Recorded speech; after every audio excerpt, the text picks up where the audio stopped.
Curtis MacDonald, digon amser I fesur y bas yna yn berffaith at Aaron Davies.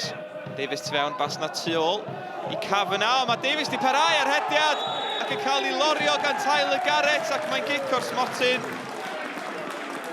Mae Jones yn protestio, ond Rob Jenkins yn dynodi fod y drosodd yna wedi digwydd yn y cwrt a nid tu allan.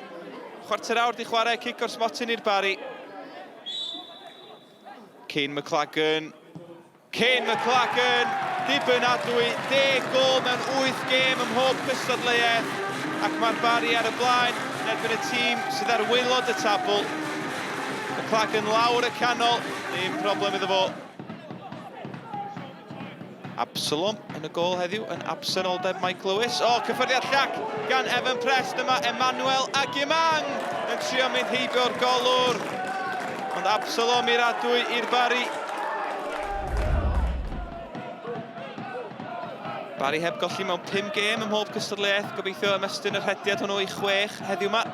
Bil gan Cottrell mewn at Cafyna, cyfuno'n dda. Cottrell cyfle I godi ben, croesi. Kane McLagan ar peniad rhydd.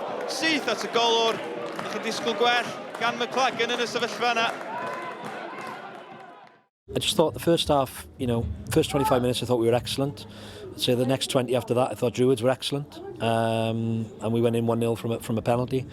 I'd say the second half we've created 1 or 2 type situations where we should do better, but game's pretty even if I'm honest, and got to give Druids a lot of credit for that. They were in the game and worked their socks off. But yeah, delighted really to get the 3 points and to get a win over the line. They didn't threaten us. They had some territory, but we just have to.